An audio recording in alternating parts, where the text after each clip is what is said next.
ನಮಸ್ಕಾರ ಆತ್ಮೀಯ ನನ್ನ ಅತಿಥಿ ಉಪನ್ಯಾಸಕ ವೃತ್ತಿ ಬಾಂಧವರೇ, ತಮಗೆಲ್ಲ ತಿಳಿಪಡಿಸುವುದೇನೆಂದರೆ ಈಗಾಗಲೇ ತಮಗೆಲ್ಲ ಗೊತ್ತಿರುವಂತೆ ಅತಿಥಿ ಉಪನ್ಯಾಸಕರ ಅಂದರೆ ಇಷ್ಟು ವರ್ಷ ಸೇವೆ ಸಲ್ಲಿಸಿ ಅದು ಕ್ವಾಲಿಫೈಡ್ ಇರಲಿ ನಾನ್ ಕ್ವಾಲಿಫೈಡ್ ಇರಲಿ ಎಲ್ರಿಗೊಂದು ಒಳ್ಳೇದು ಮಾಡಬೇಕಂತೇಳಿ ಈಗಾಗಲೇ ಮಾನ್ಯ ಮುಖ್ಯಮಂತ್ರಿಗಳು, ಉಪಮುಖ್ಯಮಂತ್ರಿಗಳು, ಕಾನೂನು ಸಚಿವರು, ಉನ್ನತ ಶಿಕ್ಷಣ ಸಚಿವರು, ಉನ್ನತ ಶಿಕ್ಷಣ ಇಲಾಖೆ ಅಧಿಕಾರಿಗಳು, ವಿಧಾನ ಪರಿಷತ್ತಿನ ಸದಸ್ಯರುಗಳು ಮತ್ತು ವಿಧಾನಸಭೆಯ ಸದಸ್ಯರುಗಳು, ಈ ನಾಡಿನ ಶೈಕ್ಷಣಿಕ ತಜ್ಞರು ಎಲ್ಲರೂ ಕೂಡ ಭಾಳಷ್ಟು ಒತ್ತಾಯ ಮಾಡಿ ಮಾನ್ಯ ಮುಖ್ಯಮಂತ್ರಿಗಳು ಕೂಡ ಮನವರಿಕೆ ಮಾಡಿ ಮಾನ್ಯ ಮುಖ್ಯಮಂತ್ರಿಗಳು ಕೂಡ ನಮಗೆ ಒಂದು ಒಳ್ಳೆಯದು ಮಾಡಲಿಕ್ಕೆ ಹೊರಟಿದ್ದಾರೆ. ಆ ನಿಟ್ಟಿನಲ್ಲಿ ತಾವೆಲ್ಲರೂ ಕೂಡ ಧೈರ್ಯವಾಗಿರಬೇಕು ಅಂತೇಳಿ ಈ ಮೂಲಕ ತಮ್ಮಲ್ಲಿ ವಿನಂತಿಸಿಕೊಂಡು ಆದಷ್ಟು ಬೇಗ ಸರ್ಕಾರ ನಮಗೆ ಒಂದು ಒಳ್ಳೆಯದನ್ನು ಮಾಡ್ತದೆ ಅನ್ನುವಂಥ ಭರವಸೆಯಲ್ಲಿ ನಾವು ನಿರಂತರವಾಗಿ ಸರ್ಕಾರ ಜೊತೆಗೆ ಸಂಪರ್ಕದಲ್ಲಿದ್ದೇವೆ.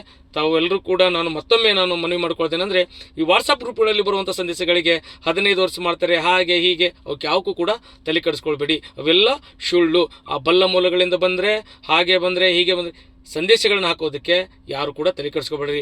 ಒಂದು ವೇಳೆ ಆ ಥರ ಬಂದರೆ ನಮ್ಮ ಹೋರಾಟ ಅಂದರೆ ನರಗುಂದ ಬಂಡಾಯ ಹೋರಾಟ ಸಿದ್ಧವಾಗ್ತದೆ. ಅದಕ್ಕೂ ತಾವು ಕೂಡ ಸಿದ್ಧರಾಗಬೇಕು.